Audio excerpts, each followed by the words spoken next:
news about the next quarterly coming up, where we're actually going to get together face to face. So that's going to be in March. I'll tell you about that at the end of the meeting.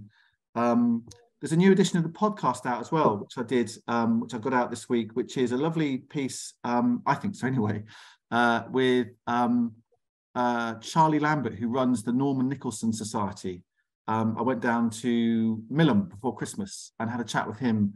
They're trying to basically buy the house that Norman Nicholson, the lovely poet, lived in all his life, and they had an open day. So we looked around the house and he talked to me about Norman Nicholson. So if you like Norman Nicholson, like a bit of Cumbrian poetry, then have a listen to the podcast.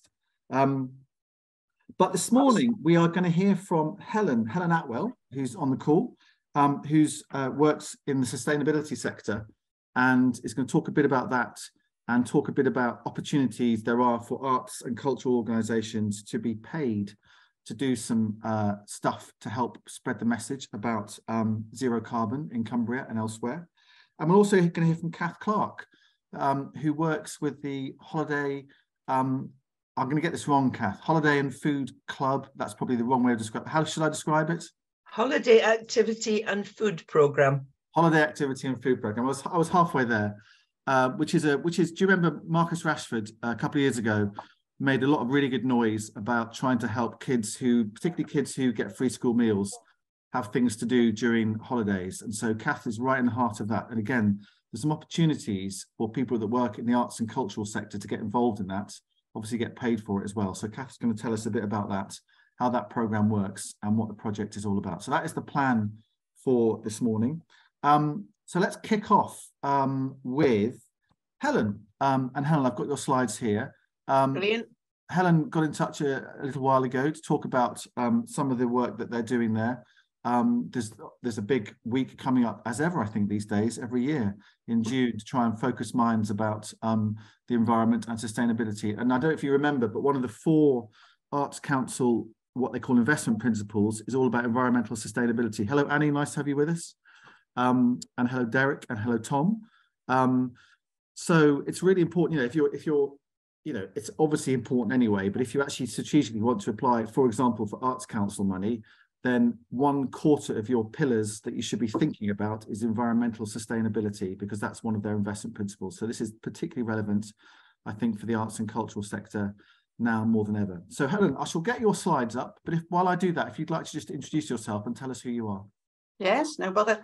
I'm Helen. I'm an interloper from the northeast, so relatively recently moved to Cumbria. But I work. Where do you live, Helen? Sorry? Where are you? Where do you live? I live at Tyrrell, so outside Penrith. Okay. But allegedly the centre of the universe. I don't know if people realise this, but the grumpy old farmer I've moved in with reckons that this is the centre of the universe. So yeah, just putting it out there. But yeah, I work for Cath, which is Cumbria Action for Sustainability. So if people are looking at kind of wider measures to embed in their practice, whether it's in your venues or in delivering different activities, there's loads of top tips on cutting carbon as part of the Cath's website. But yeah, my role's a little bit complicated because it sits outside of Cath's in a way, in that I'm the coordinator for the Cumbria Sustainability Network, and that's an informal grassroots network of different sustainability groups that are basically supporting each other, sharing information, sharing that kind of moral support and solidarity, but helping each other on that massive job of raising awareness about the climate crisis, and also delivering projects which in themselves will help cut carbon. So, everything from community energy schemes, repair cafes, swap shops, the kind of bring and take stalls, film screenings for awareness raising, kind of grow your own locally grown projects. So all that kind of basic practical stuff on a community level. And as Henry said earlier, that's all about trying to create a vision of what communities could look like in the future and live more sustainably. So to complicate things further, the Sustainability Network is part of a much bigger partnership called the Zero Carbon Cumbria Partnership.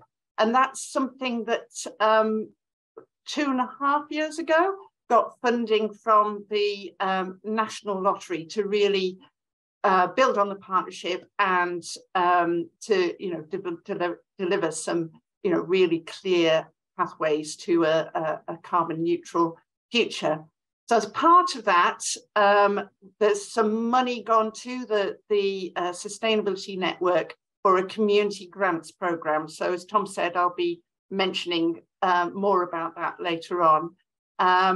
But yeah, so what I hope to do today basically is tell you a bit about ZCC and what that kind of overarching partnership is all about, but in particular tell you about the funding opportunities and encourage you really to get involved and play your part, because yeah, I definitely think arts and culture have a massive role in influencing, winning hearts and minds. So, really hope we can work together in the future. And next slide, please, Tom.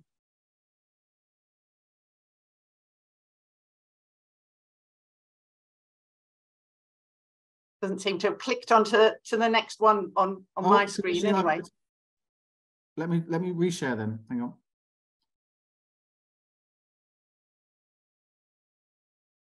Anyway, yeah, just to, I was going to talk a little bit about the partnership. Oh, here you go. Here's a really crazy slide with well, not all the different groups, because there's more and more groups joining.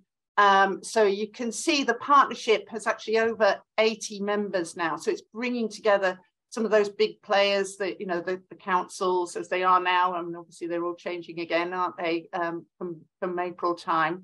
But Lake District National Park, the LEP, the Tourist Board, but also a whole network of community-based groups. So we've got Sustainable Carlisle on the call today. Archie, you've probably met before, but yeah, all those groups that are linked into the Sustainability Network, like Suscares and Sustainable Staveley, and many other groups coming together as part of that wider ZCC partnership.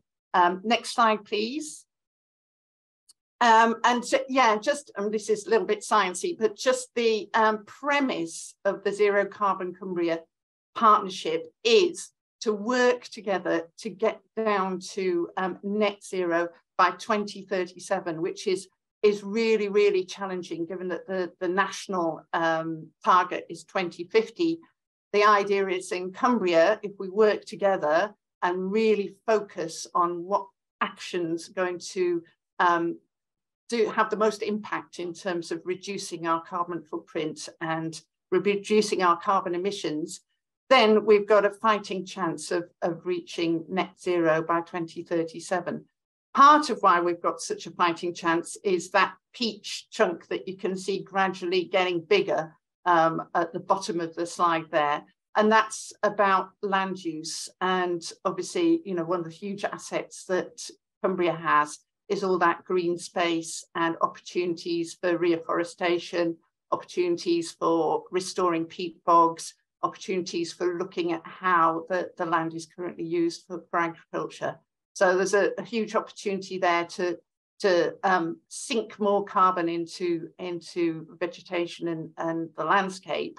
But also, yeah, there's a lot of work to do around transport, housing, energy, everything else. And yeah, you can see there that that's quite an ambitious target. Next slide, please. So how are we going to do that then? Well, as I said before, it's about everybody coming together. So both the big players and those groups on the ground, and of course, individuals. So we all have to do our bit in terms of trying to cut carbon, turn your heating down a little bit and wear a woolly hat, seems to be the advice of the morning. But yeah, we all need to educate ourselves, have really good awareness and understanding of what our impact is. But we also, through Zero Carbon Cumbria and through the Sustainability Network, want to start building a bit of a movement, kind of getting other people involved and demonstrating that, you know, kind of actions to cut carbon can be fun, can be, you know, really great way of meeting new people, of building your community to become a more fun place to be, a resilient place to be. And yeah, we need your help as part of that. So next slide, please. So yeah, so I said before, I mean, I think that the arts are a really amazing way to prompt that kind of emotional response if we're talking about, you know, raising awareness, getting people engaged with the whole climate change debate, injecting humor, you know, making things visual, as Henry was saying earlier, you know, kind of really drawing people's attention to the issues and trying to encourage them to get involved. So one of the opportunities that we have, as I mentioned before, is this £100,000 pot of money from the National Lottery, which we're giving out in quite small chunks through the community climate grants. So I think Tom's going to circulate the details for this, but there's tons of information on the Cath's website, which gives you an idea of the scale of the funding. So we've got small grants of up to £750, which we can turn around really, really quickly. Medium grants of up to £2,000, which take a little bit more thinking and, you know, discussion with our funding steering group. But then annually, we're trying to have a large grants program. And yeah, if you're interested in that, speed is really of the essence, because the deadline is the 31st of Jan to get your bids in. So hopefully some people might already be aware of that and working on projects now. Yeah, the aims of the grants are, as I said before, it's either those practical steps to reduce carbon. So you can see a kind of local community growing project there. But also work to educate, raise awareness, get more people engaged with the whole climate change debate. So, you know, there is scope there for projects which are really about trying to, you know, kind of raise awareness in your community and get more people together to take action in the future. Next slide, please. So as part of that kind of influencing awareness raising program, one of the things, as Tom said, we've been trying to promote annually now is a great big green week. And this is again something that's not just Cumbria, this is happening across the country as part of a national climate coalition of big charities that are supporting this work. But the idea is of the week is to make it as interesting, diverse, engaging as possible, and bring new people into the debate. So it's really that kind of access point, that entry level for people who perhaps haven't had much of an interest or much of an understanding of things climate before. It's supposed to be a really good way of getting people engaged in that first step to perhaps taking more action in the future. And yeah, we were really successful last year. We actually had a grant of £6,000 from the Climate Coalition, which we were able to give out in really small micro grants to help groups deliver activities. And across the whole of Cumbria, we actually had 90 events on the Cath's website for Great Big Green Week. So, you know, a really impressive list of different groups and organisations getting involved and doing their bit in terms of that kind of awareness raising and promotion. So we don't know whether we've got that extra cash again this year. So I can't promise you that we'll have that same, you know, very small grant process, you know, in the run up to Great Big Green Week. But what we do know is the dates for this year, and they've been brought forward. So the last couple of years, it's been back end of September time.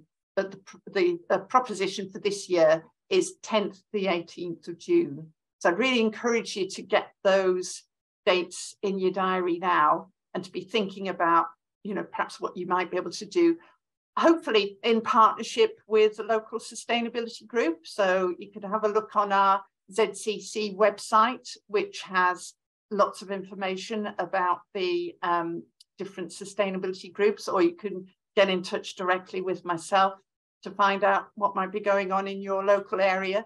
But we really encourage you to start thinking about Great Big Green Week now if you're interested in taking part. And of course, you can access our Community Climate Grants Fund as well. I mean, it's, not saying everybody will get the money because it's limited amounts of cash and it is competitive. But, if you have an idea that, if you start thinking now, then you've got a chance of applying, getting the money and actually having space and time to think about planning your promotion. We were hearing earlier about a theatre project which had a day to promote their activity. Start now. Start planning now is my top tip for June.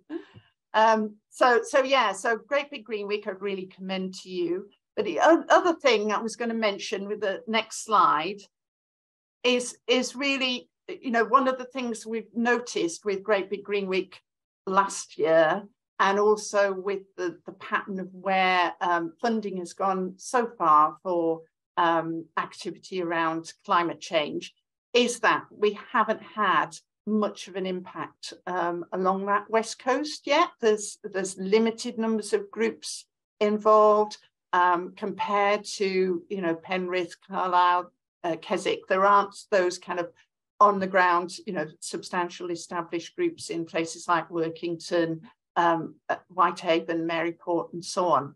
So really like to encourage that. We are thinking about, some kind of event in Great Big Green Week to in that area, but we haven't pinned that down yet.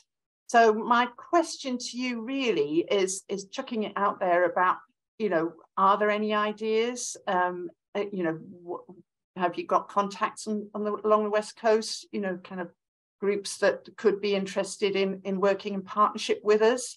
Because one of the things I am really concerned about in terms of this whole zero carbon Cumbria debate within our county is the fact that we've had so much publicity, rightly so, about the travesty, which is the new coal mine proposed for Whitehaven, that it's become quite a divisive, almost toxic debate.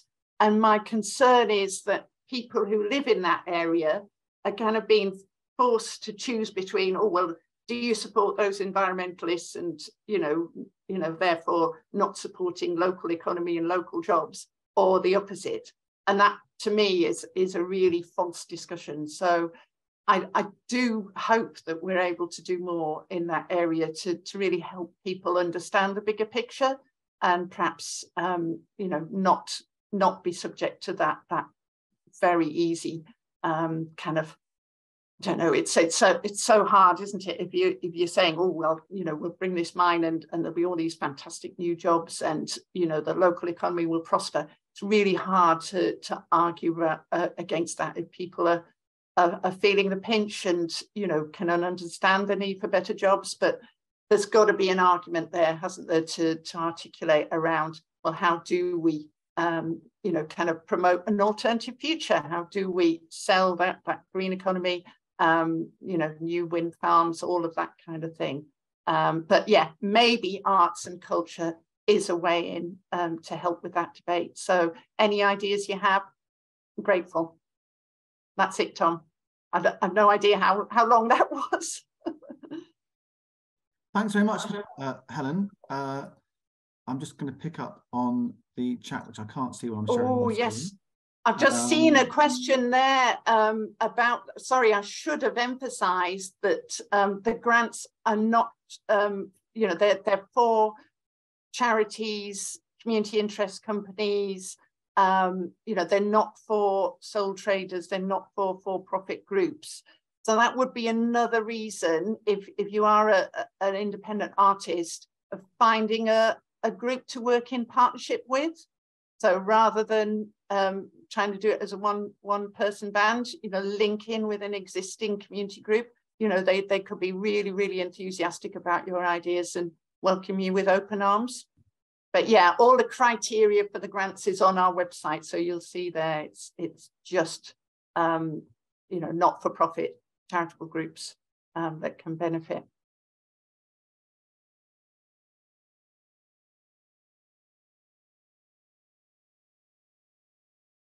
Hi, sorry, I'm just having problems with screen sharing. I've got the flyer for. Just pop that link into chat for the flyer as well. Great. Lovely, yeah. I've got the flyer somewhere here for. There it is. I'll just try and share it. My computer is misbehaving. Hopefully this won't misbehave. Can you see that flyer now? Can you see that flyer now? Yes. Great. So this is just got a bit more information, as Helen was talking about there, about what it's about. And I know you've got that hard deadline. I think you talked about the end of January, Helen. That's just for the large grants. Otherwise, it's a rolling program. So people need smaller amounts of money. Okay, when you say they smaller, can apply at any time. What does smaller mean? It means small. Tom, you weren't listening to my presentation. I was fiddling around my laptop. Small is up to £750, and medium is up to £2,000. So those are decided on a rolling basis. So you can apply at any time for those smaller grants. Okay, lovely. All right. Well, I think I'll just stop sharing that. I think Amy's put something into chat there as well with the link. I've lost all my chat now, so I can't see. I can see that there's a question about, Ursula in Maryport. It's talking about Pick Up the Pieces project. Okay. So I'd be really interested to hear about that, Ursula. Don't know whether you'd get in touch with me directly or whether we've got time to hear about your idea now. You have to come off mute, Ursula. Can you come off mute, Ursula? Okay. We can't hear you, Ursula. So we can't hear you, Ursula. So we'll just have to pick up. If you can pick up directly with Helen, that would be the best way for you to talk to Helen about that idea. Has anybody else got any other questions for Helen about this? No. Okay. Well, so the Great Big Green Week is the 10th to the 18th of June. Helen's contacts, I think, are in chat, which has disappeared from my screen, but I think they're there. And the Zero Carbon Cumbria website is available if you just Google it. Lots of good activity going on, and project money available. And I think you're right, Helen, to pick up on what you said. I was listening. I think the Arts Sector absolutely can help spread the message and be ambassadorial in this territory. We've talked about this before, but it's something that we'll constantly come back to about the role that this sector can play in that messaging. Henry's a regular on these calls, so often we get a bit of input from Henry about this kind of stuff as well. All right. Thank you very much, Helen. That's fantastic. And thank you for taking the time to share those thoughts with us this morning. Before we go to Cath to hear about the holiday plans for children, I just said at the start of the call, this is now, we've got a little bit 5-minute opportunity for 10 30-second plugs about stuff that you might have seen recently that other people can go and see, or stuff that you've got coming up that you want to drum up interest in. I will kick it off. Just stick your hand up like that if you want to say something. I'm going to the opening of the new Percy Kelly exhibition at the Beacon in Whitehaven this evening. This is something that Chris Wadsworth has put together. I think it's on for about the next 3 or 4 months or so. I love Percy Kelly's work. And there's a brand new exhibition opening at the Beacon from this weekend. I'll probably record some stuff for the podcast actually and make a little podcast out of that in due course. And fingers crossed, Chris is going to come on the call next week to talk a bit about it. So new Percy Kelly exhibition opening at the Beacon shortly. Amy has got her electronic hand up. Amy, come off mute and tell us what you're up to with probably 40 Farms. Well, yeah, I've got exciting news about 40 Farms, but I can't actually share it with you just yet until contacts. I know, isn't that exciting? But it looks like we're going on tour throughout the northwest, and hopefully getting down to London in 2025. But I'd just like to reiterate, if anybody has any contacts at large galleries, we have an incredibly commercially viable exhibition, we ended up with 60,000 visitors, with a gross of 60,000 retail sales, making it Reged's most successful exhibition ever by nearly double. So there's obviously a significant interest in 40 Farms. It's got a huge sustainability angle. So if we can somehow work out with the next venue, which is a charity, if there's anything we can do to push the sustainable side of things because of the land use and the food production that's covered in the project. But equally, I went to the preview last night at Reged of the Great Print exhibition, and it's really worth a visit. Obviously, my pictures are not on the wall anymore, and there's a whole load of others, but it's really worth a visit. Some great work there, and it's obviously a fabulous gallery anyway, and it's free. Excellent, thank you. So more space for 40 Farms, Great Print exhibition. I think it's about the 4th or 5th Great Print exhibition they've done there, isn't it? And it's always a beautiful, beautiful experience. So thank you very much, Amy. What a nice part of the world. Is he on your farm at Docker, just outside Kendal? There's the hot tub. We've never had a hot tub live on this call before. I think that basically means a general invite from Amy. Anybody who wants to go into her hot tub, she's just cleaned it all out. She's just mucked it out for us. So thank you for that, Amy. You're on mute, so I don't know whether you're abusing me or not. But well, we've got 2 glamping pods here, and one's got a vacancy this weekend. That I don't know if you can see. They're just there, and it's beautiful. I mean, you sit in the hot tub and you look at that. Nice. Yeah. Well, when it's like this, it's nice. But to be honest, the hot tub's great even when it's raining. We sit in there with hats on and umbrellas. It's great. Excellent. Lovely. Thank you very much indeed. What a nice part of the world. Chris Dennett in Ulverston. Tell us more. Yeah, not really a cultural event, but we went... I didn't realise we were sort of in pootling distance of Atlantic rainforest. And we went on a walk in the Rustland Valley. Now, I've got into recently, I've sort of not been going on to Twitter. I've been going on to Mastodon to sort of get away from all the sort of nastiness. And they've got some hashtags on there that you follow called Mastodon and like and subscribe and Mushtodon. So I've been going sort of walking, looking for lichen, mushrooms and moss. And the Atlantic rainforest up the Rustland Valley is perfect for that. It's quite nice going to walk just with that in mind. So you're looking for lichen. It sort of brings a new sort of feeling to sort of going out there amongst it. And have you got a favourite lichen yet? I don't know any of the names. There's a frilly, I don't know if it's a lichen or it's a type of mushroom. There's a sort of frilly orange one that I really like. So like that. For next week, can you come back with the name, please? Latin or otherwise. Okay. That sounds beautiful. And that's a beautiful part of the world. And a day like today, I'm going to try and get out today. What a nice time to be doing it as well. Doing those. Oh, I should actually say we've got some things in the Mini Pratt exhibition in the Dock Museum in Barrow. So go and have a look at that if you've heard of Mini Pratt. Has anyone heard of her? Do you know about that exhibition that's going on? Andrew's nodding. Yeah, Andrew knows. Yeah. She was a teacher in Barrow about 100 years ago, and a scrapbook was discovered in Carlisle, and they brought the scrapbook back, and they've put all of her pictures up. So she just kept a scrapbook of her life, and she travelled all around the world, had a really interesting life, and all of her pictures from a scrapbook are now presented there. We've made a few sort of digital curiosities to go alongside it. So nice. Thank you. Dock Museum on my list of places to visit. Anyone else want to just plug anything or talk about anything that's coming up or something that you've seen, anything you're excited about in Cumbria? Henry? Yeah, I mean, I don't get out very much to exhibitions or anything, so it's television or books. So I just want to plug one book that we've just recently finished. Oh, you can't really see that.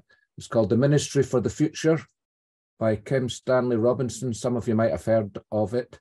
Very, very good. And a kind of charming little film was The Bank of Dave, which I just recently watched, which is one of those kind of modern British, kind of slightly Ealingly based roughly on fact films, but kind of feel-good film, based about a guy trying to set up his own bank in Burnley for the community. So, I've heard of it. Yeah, The Bank of Dave. It was quite comedic, quite fun to watch. Okay, thank you, Henry. The Scottish takeover continues. Here's George. So it was just Phil's got chicken pox at the moment, so he's not here. So I just thought I'd put in a quick plug for the Speakeasy in Carlisle on Wednesday at 7:30. I think it's in the Source Collective, which means nothing to me up here. It'll hopefully mean something to you down there. So just to put in a little plug for that, because Phil can't do that himself today. Excellent. Thank you, George. It's a good chance for people to do spoken word stuff at the Source Collective. Time for one more, if anyone wants to say anything else. There is a note in chat from Jonathan about the Barrow Classical Music Foundation. They've just released the new programme of events, and I know they're on Facebook, so you can find them on there. Excellent. Thank you very much. Thanks, Amy. The blood spot lichen is Helen's favourite, right? And it could have been the jelly fungus. Absolutely. That's what I was thinking as well, actually. Right. Let's now talk about stuff that kids can do during holidays, and is there more arts and cultural elements to that? We're going to hear from Catherine Clarke, who knows all about it. So Catherine, come off mute. I'll get your slides up, and the next 15 minutes or so is yours. Thanks very much, Tom, and thanks everyone for inviting me along today. I'm Cath Clarke, and I work alongside Cumbria County Council. And this programme came about. It's called the Holiday Activity and Food Programme, and it's come about directly due to the campaign by Marcus Rashford, who was extremely concerned about what happens to our most deprived and disadvantaged children during the school holidays. So if it's a struggle, for example, during term time, but at least the children get fed. So this was a programme to make sure that young people across England get positive activities during the school holidays, stay engaged, and importantly, get a hot nutritional meal. Next slide, please, Tom.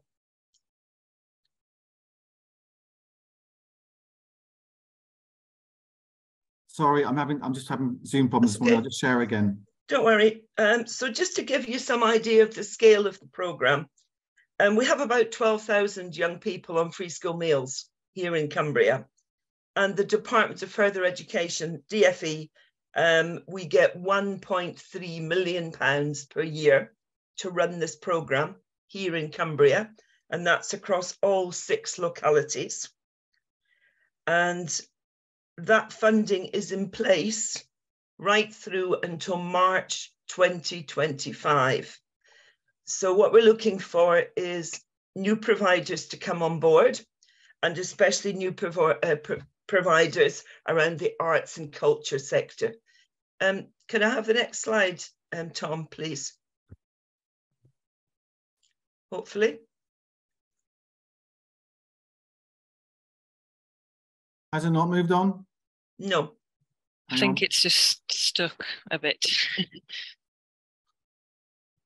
Try again. Here we go. Sorry about this, Cath. That's fine. Don't worry. Can you see now? Yes, that's lovely. Thanks. So what we really keen to talk to you today to look at what the arts and culture sector could actually provide for this programme. So we're looking at getting new providers on board. To give you some example, we had over 90 providers last year. And there was a huge range of activities, you know, the usual football, cricket, we had youth clubs, we had swimming, we had community centres, circus workshops, DJ workshops, performance arts, the skate park. And one of our partners is in the meeting today, and that's Annie at Sunbeams, who does a fantastic programme for young people with profound disabilities from her Penrith Centre. So it's all sorts of different activities. So the options really we're looking for today is that you could perhaps be a provider in your own right. So you might be working in a community, you've already got work with children in schools, or there's something you'd like to do with children and young people. So you could actually set up and run the programme. You could offer your services as a sessional worker. Are you an artist, some kind of craft worker? Do you do performance? And then we would try and hook you up with one of the providers to add a bit of variety to their program.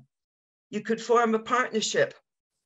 So there could be 2 or 3 of you who don't want to take on this by yourselves, but what you could do is join together. So you maybe had a day of spoken word, a day of music, and a day of performance arts. There's no limit, if you like, to what we could actually offer. And the other thing I should have put on here, it only struck me about 3 o'clock this morning, is that many of you may actually have a venue. So we're quite short on venues. Some of our providers come from outside of Cumbria because they bring specialist skills into Cumbria. So sometimes we're quite stuck for venues. So for example, if you have a full theatre space, if you've got somewhere in the centre of town, we're always happy to have a look at putting it together so you could get rental for your venue from the providers. And if not, perhaps you could help us share the information so that when the programme opens, families who most need it are made aware of it.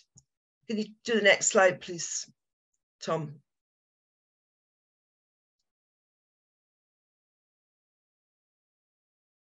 Has it moved? No. Oh, okay. And I think they're probably out of order. I actually did see a different slide there. There we go. Is that the right one? Yeah, that's fine.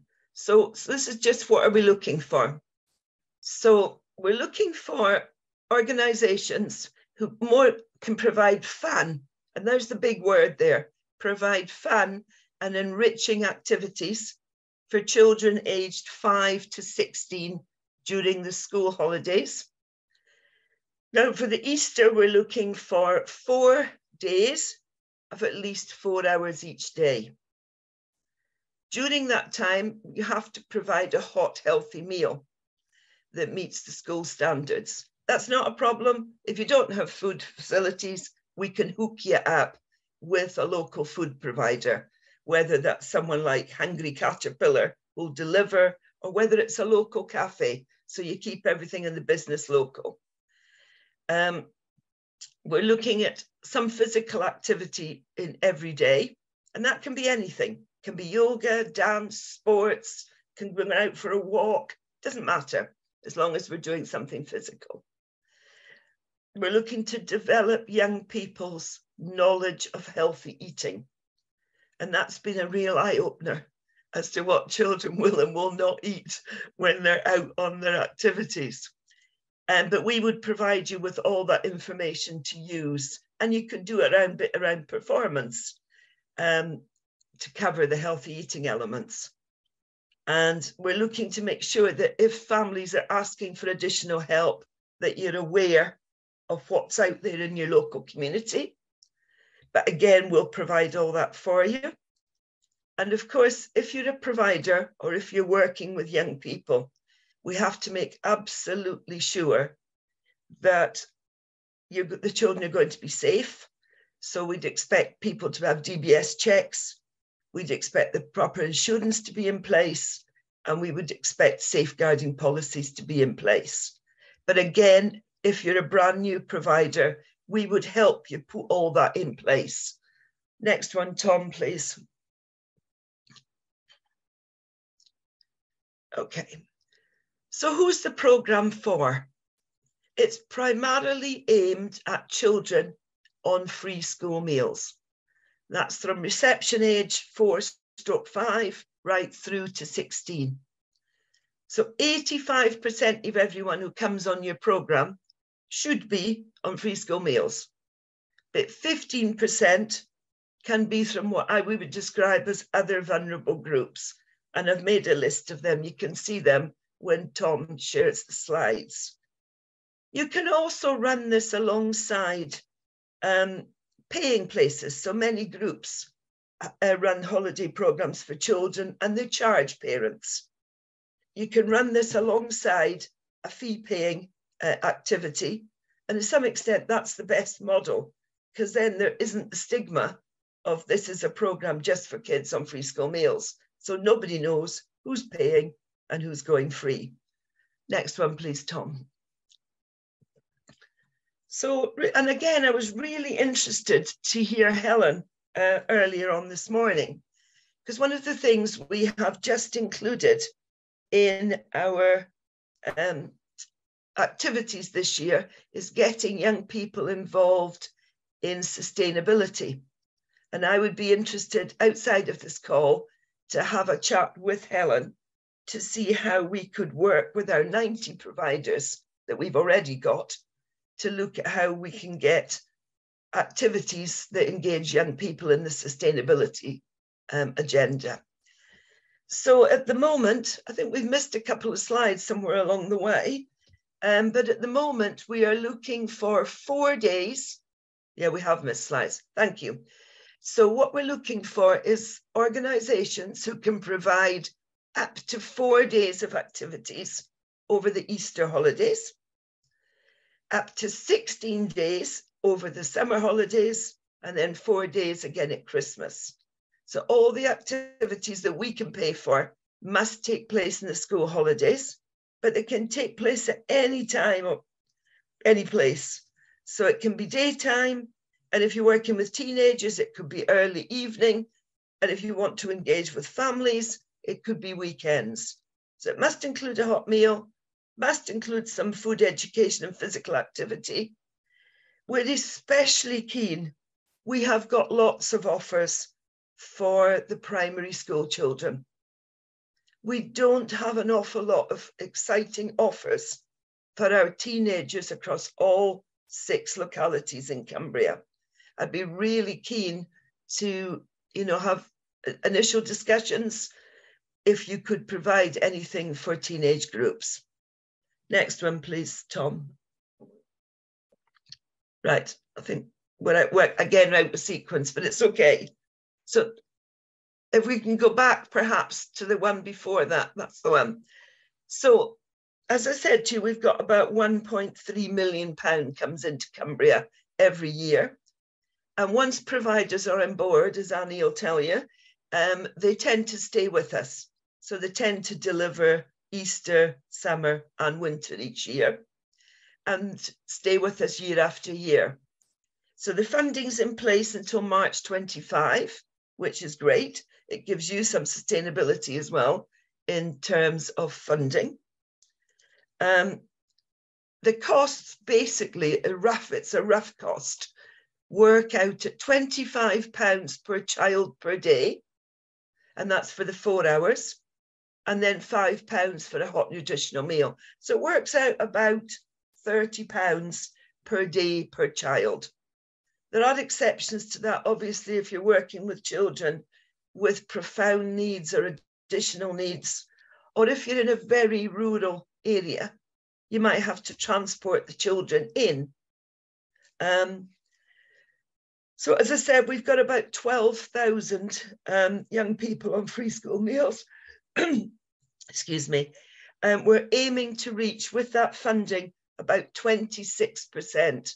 I wish it could be more, but we're aiming to reach about 26% of all the children in Cumbria on free school meals in 2023. That's lovely. Thanks very much, Tom. So the applications are open now for Easter. We're only looking at Easter at the moment because of the local government reorganisation. And of course, Cumbria County Council will cease on the 31st of March. But then after that, we'll be looking for summer and winter applications.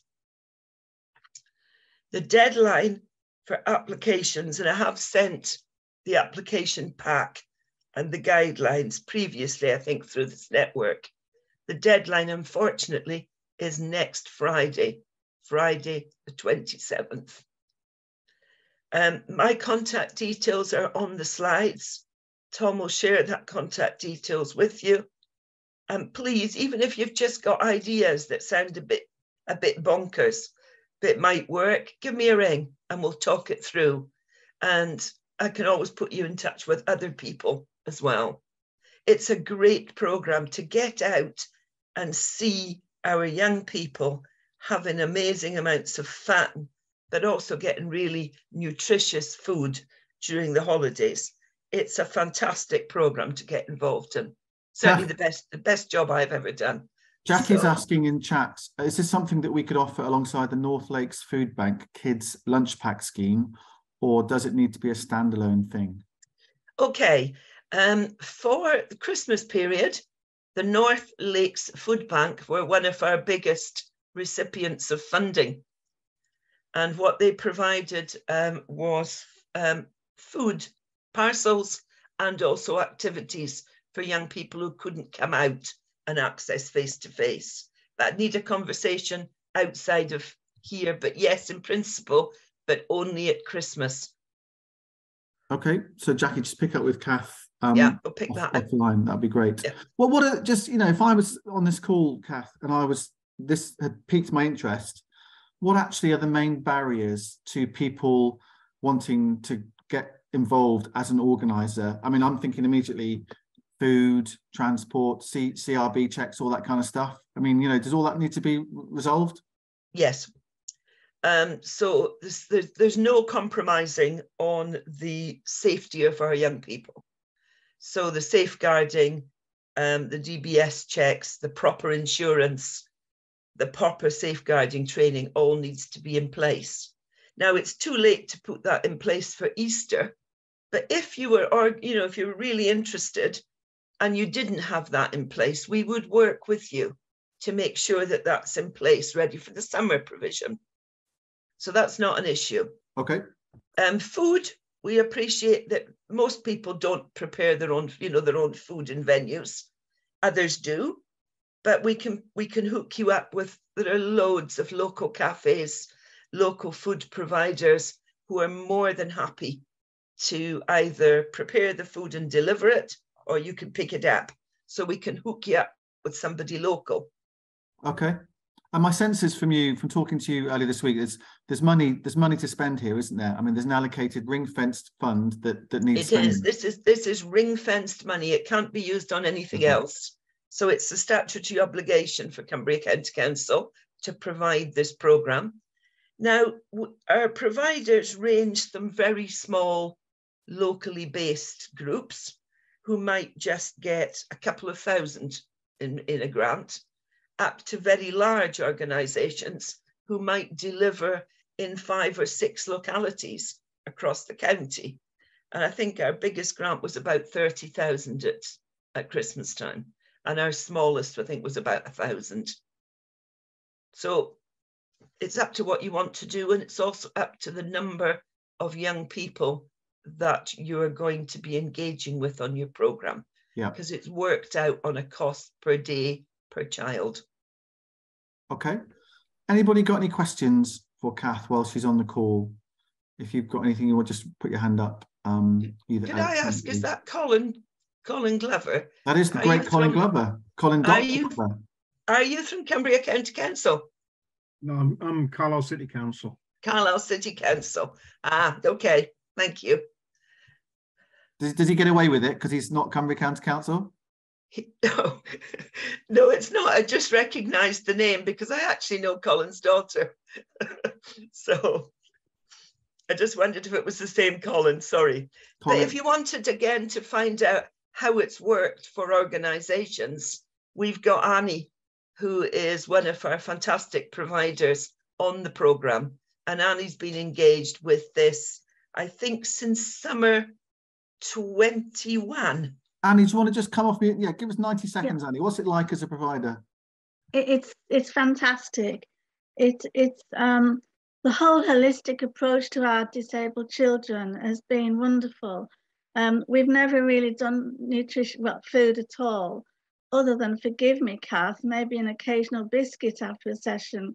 So we have had over 60 children at 3 days over Christmas. And of course, they said, where are the biscuits, Annie? I said, we don't have any. Have a tangerine instead. We don't eat tangerines. And they love it's transformed their nutrition and their diet. But we have lots of fun. As you know, Tom, you actually came to one of the sessions. And it transforms very disabled children. And to see the joy on their faces experiencing the fun of music with my fantastic musicians. And then the camaraderie around the dining tables, you know, while they have their nutritious lunch provided by Meals on Wheels in Carlisle. We struggled with local cafes this time, so they were brilliant. And what a Christmas dinner the children had. Children who'd never really eaten sprouts and stuffing, and it was fabulous. And so thank you, Cath. I can't see you now. There you are. It is the most amazing programme. It's a lot of work, but it's worth every single penny, and we're so grateful. So if anyone can join in, it's worth doing. It's quite a deadline this week. We've just finished the evaluation today, and then we have a big application to do for next week. But when you see the transformative effects upon our very disabled children, it's fabulous. Okay. Thank you. Great. Thanks, Annie. Thanks for that. And yeah, I went down before Christmas, and I'll tell you why in a second. And it was a beautiful atmosphere, and you know, great location for it to be happening. Cath, thank you for that. We've got your contacts, and I think, you know, through just advertising and publicising this call, we'll have got that message out a little bit more for you too. Yeah, but if you're not used to filling in applications, again, I am happy to work on Teams or over the phone, just to talk people through the application, help them fill it in for the first time. So we're there to help. There's a team of 3 of us. There's myself, Guy, and Ella. So we're all here to help. So please just shout. Smashing. Thanks very much, Cath. Thanks for your time this morning. One last thing for me is the next quarterly, which is historically, I think, what the network's done for probably 4 or 5 years now. You know, 2 or 3 times a year, people can get together face to face and talk about issues, get some speakers in, and just a chance to network as well. This obviously was the kibosh was put on that during the pandemic, but we managed to get going again. And the next one is going to be on Friday, March the 3rd. Friday, March the 3rd. So that's about 5 Fridays down the line from here. And it's going to be at Sunbeams. So Annie's lovely building just next to Reg Ed there. If you've not been there, it's the most inspirational building, which all sorts of great things happen there, obviously under the guise of Sunbeams. But we're gonna hire the hall there, the main speaking hall, for the morning, and there'll be a nice free lunch for people too. 1 or 2 speakers been lined up already. Jane Beardsworth from the Arts Council is going to be there. So that's going to be Friday, March the 3rd. It'll be 9:30 for coffee, probably starting at 10 o'clock, going through till lunchtime, and then a chance to network after lunch. So we'll start to push that message out soon, and we're grateful to Annie for hosting us and her team there. Friday, March the 3rd, in the morning, through till lunchtime, including lunch. It's all free for everybody, and we'll let you know about the lineup and who's going to be speaking a bit nearer the time as we start to build that. So put that in your diary if you possibly can. Hopefully Reg Ed's quite central in Cumbria, so okay to get to. We may or may not stream it, I don't know at this stage, but certainly the quarterlies is all about face-to-face if you can get there, and a chance to make contacts, and hopefully be inspired to think through things differently too. Right, it's 10:28. So hopefully next week we're going to have Chris talking about the new Percy Kelly exhibition at the Beacon, which I'm going to have a look at this evening. I'm just looking at any more messages here. Lots of messages about funguses and lichen. That seems to be the main theme of the morning. Maybe turkey tail, says Helen, about Chris's beautiful looking lichen. And we could just have a lichen and fungus, you know, themed call in the next few weeks, which Chris Dennett would obviously chair and design and lead and inspire others to get excited about. We could call ourselves the Fungus Friends for the week. So lots of nice pictures there. Nice to see you all. Thank you, Chris, for your inspiration about lichen and frilly orange beauties. Have a good weekend. I'm going to try and get out this weekend and go for a nice walk, maybe even this afternoon, while this lovely weather is still with us. But take care, and hopefully see you again in a week's time, same place.